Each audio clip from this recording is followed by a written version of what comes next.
विंध्याचल पर्वत की छटा ही अद्भुत है। इसके चारों तरफ हरियाली और नदी तालाब है। एक बार पृथ्वी भ्रमण करने के लिए माता जगत जननी दुर्गा निकली।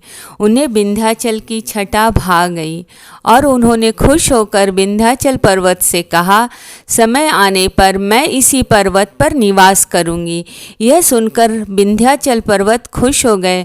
माता के जाने के बाद पर्वत के मन में अभिमान हो गया, जब माता यहाँ निवास करेंगी तो मैं सर्वश्रेष्ठ हूँ।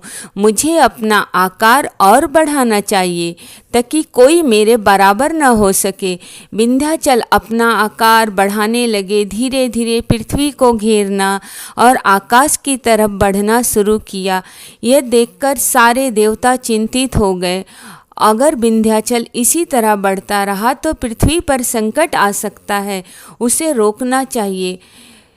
इसलिए वो सारे ब्रह्मा जी के पास गए। तब ब्रह्मा जी ने कहा, मैं विंध्याचल को नहीं रोक सकता। माता दुर्गा का उसे आशीर्वाद प्राप्त है। आप लोग भोलेनाथ के पास जाइए, वही कोई मार्ग बता सकते हैं विंध्याचल को रोकने का। सभी देवता अपनी समस्या लेकर भोलेनाथ के पास गए। तब भोलेनाथ शिव शंकर ने ऋषि अगस्त से कहा, आप विंध्याचल को रोके। तब ऋषि अगस्त विंध्याचल आए और ओम नमः शिवाय का जाप करते हुए बढ़ने लगे। यह विंध्याचल ने देखा और उनके मन में आया कि ऋषि बहुत ज्ञानी लगते हैं।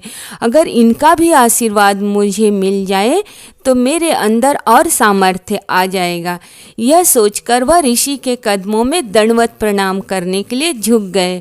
पृथ्वी पर लेट गए। लेटने के बाद उन्होंने देखा, जो अंधकार उनके बढ़ने से पृथ्वी पर हो रहा था वह खत्म हो गया है।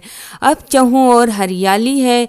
पर्वत ने ऋषि को प्रणाम किया और पूछा, मैं आपके आदर सत्कार के लिए क्या कर सकता हूँ? तब ऋषि अगस्त ने कहा, अगर तुम मेरा आदर सत्कार करना चाहते हो तो ऐसे ही प्रणाम की मुद्रा में तब तक रहो जब तक कि मैं दक्षिण की तरफ से लौट करके ना आऊं। विंध्याचल पर्वत ने कहा, जो आज्ञा। और ऋषि अगस्त चले गए। वह विंध्याचल कभी नहीं आए। आज भी विंध्याचल पर्वत प्रणाम की मुद्रा पर धरती पर लेटे हैं।